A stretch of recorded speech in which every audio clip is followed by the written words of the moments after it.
Tanzania bara kutamatika, tuko na mchambuzi wa masuala ya soka Tanzania, Nazareth Upete, mimi nikimuita kana kamfumo. Nazareth Upete, mambo vipi?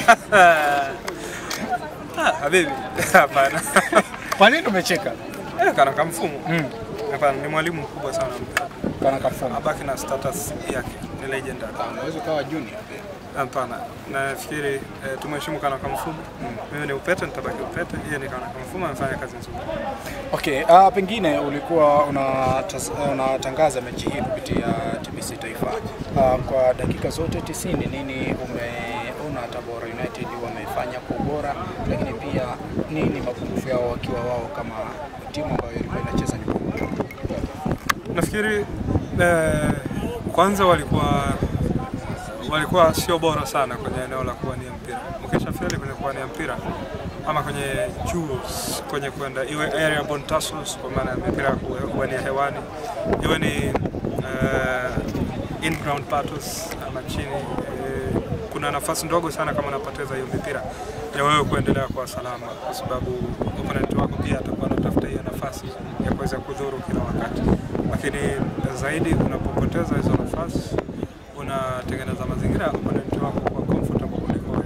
Kwa hiyo sidhani kama walikuwa bora vya kutosha kwenye maeneo ambayo walipaswa kuwa bora. Unapopaswa kuwa bora ni pale ambapo unapata nafasi ya kuweza kutengeneza nafasi na kuzitumia, lakini hawakuwa bora pia kwenye eneo. Kwa hiyo walifeli kwenye muundo wa kwanza wa kujilinda wanapopoteza mpira, kwa sababu walikuwa hawani mpira kwa usahihi. Eneo la pili walikuwa sio wamaliziaji sahihi. Wamepata vijinafasi kadhaa hapa, lakini walikuwa wanajigovya kwenye eneo la mwisho. By the way, nafikiri mapungufu yao yalikuwa yanaruhusu zaidi wao kuadhibiwa kuliko ushindi.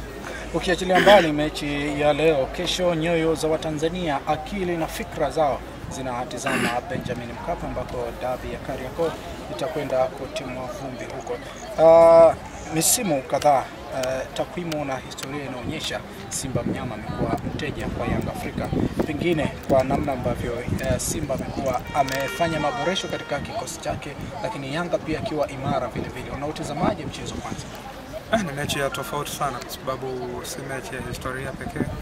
Sio mechi ambayo unaweza kusema historia pekee inatosha kuhukumu. Nafikiri kuna mechi nyingine ambazo watu tunaweza tukazungumza kiwepesi, lakini hii is all about giving it all. Yaani unajua mechi nyingi walizokutana, kuna mmoja ambaye alikuwa down kuanzia uchezaji, whether ni Simba ama Yanga, lazima kuna mmoja ambaye alikuwa down. Lakini nafikiri mara ya mwisho walipokutana mwaka 2011 kwenye uwanja huo CCM Kirumba, bao pekee la Jerry Tegeta dakika 72 ndilo ambalo lilitenga mechi na wote walikuwa bora. Baada ya hapo tumeshuhudia mechi nyingi sana ambazo wanacheza wakiwa mmoja yupo chini mwingine yupo juu, mmoja yupo chini mwingine yupo juu, lakini kwa sasa hivi wanaenda kukutana wote wakiwa kwenye ubora, na ni mechi ambayo mimi binafsi nataraji kuwa mechi nzuri sana kwa sababu ya ubora wa wachezaji wote, performance ya wachezaji namna ambavyo wamekuwa kijitoa kwenye siku za hivi karibuni, lakini pia nataraji iwe mechi bora kwa sababu walimu wote wawili ni walimu ambao, Melody Hamdi, mwalimu mkubwa sana nchini Algeria, ambaye kwetu hapa inawezekana tunamwona kawaida kwa sababu ameanza Singida, lakini mwalimu Fadul Davids, mwalimu ambaye pia anavimelea ama na vijiladha vya kaskazini mwa Afrika, amekuwa kocha msaidizi wa Raja Casablanca, the Green Eagles kwa muda mrefu. Kwa hiyo kila ukitazama unaiona kuna tafsiri halisi ya mechi kubwa na mechi nzuri. Wanasema Simba mbovu humfunga Yanga mzuri na Yanga mbovu anamfunga Simba mzuri. Pengine hii mentality kwako ikoje? Hapana, kwa sababu Yanga ameshinda mara 4 dhidi ya Simba akiwa bora.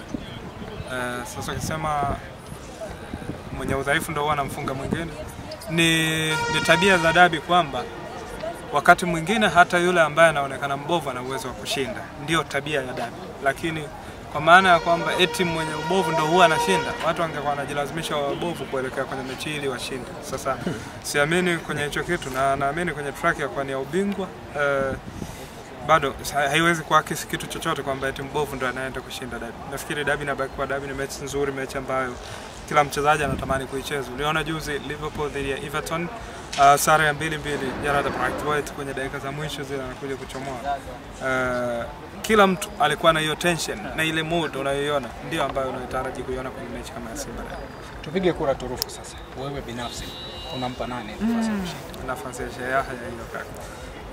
Nafikiri mwenye kuapproach vizuri mchezo, kwa sababu vikosi wote wana vizuri, mwenye kuapproach vizuri mchezo na mwenye kutumia nafasi kwa ufanisi anawezekana kabisa kushinda.